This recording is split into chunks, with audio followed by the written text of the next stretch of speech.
মাছের তেল, মাছের ডিম এগুলোর প্রতি বাঙালির সবসময়ই একটু দুর্বলতা আছে।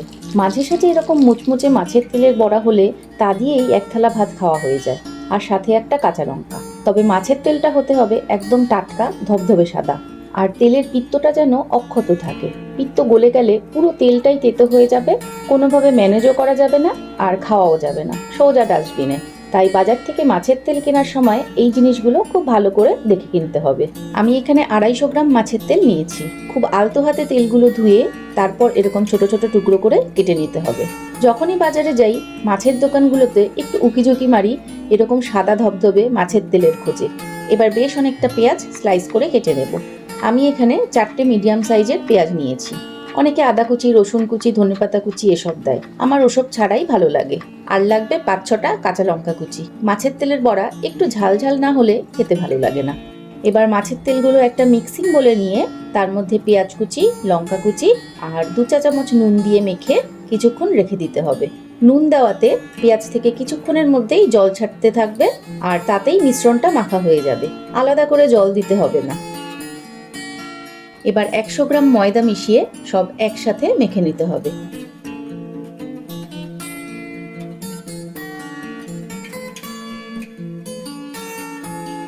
আমি প্রথমে নুন দেওয়ার সময় হলুদ দিতে ভুলে গেছিলাম। এখন 2 চা চামচ হলুদ মিশিয়ে আবারও সব ভালো করে মেখে নিতে হবে। অনেকে বেসন, চালের গুঁড়ো, মুসুর ডাল বাটা দেয়, তবে ময়দা দিয়েই খুব খাস্তা হয়, এত কিছু উপকরণের দরকার হয় না। মাছের তেলের বড়া ভাজতে খুব বেশি তেল লাগে না। কয়েকটা বড়া ভাজার পরই মাছের তেল গলে তেল বেড়ে যায়, আর তাতেই বাকি বড়াগুলোও ভাজা হয়ে যায়। এই মিশ্রণটা যত শুকনো হবে বাঁধন তত কম মেশাতে হবে। আবার ময়দার পরিমাণ ঠিকঠাক না হলে তেলে ছাড়ার সঙ্গে সঙ্গেই বড়াগুলো খুলে খুলে যাবে, তাই এই ব্যাপারগুলো একটু বুঝে নিতে হবে। মাঝারি আঁচে বড়াগুলো কড়া করে ভেজে নিতে হবে। আঁচ বাড়িয়ে ভাজলে বাইরেটা ভাজা হয়ে যাবে ঠিকই, তবে ভেতরটা একদম কাঁচা কাঁচা থেকে যাবে। বড়াগুলো একদম মুচমুচে করে ভাজা হয়ে গেছে। এবার তেল থেকে ছেঁকে তুলে নিয়ে বাকি বড়াগুলো একইভাবে ভেজে নিতে হবে। তবে এই মিশ্রণটা বেশিক্ষণ মেখে রাখলে খাস্তা ব্যাপারটা থাকে না, তাই যখন বড়া খাবে তখনই ময়দা দিয়ে মেখে নিলে বড়াগুলো খাস্তা হবে।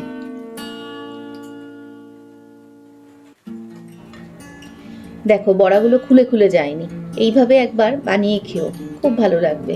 গরম ধোয়া ওঠা ভাত, সাথে গরম গরম মাছের তেলের বড়া আর কাঁচা লঙ্কা। এই ছিল আমার আজকের লাঞ্চ মেনু। ডাল, দই তরকারি না, আর কিছু লাগবে না।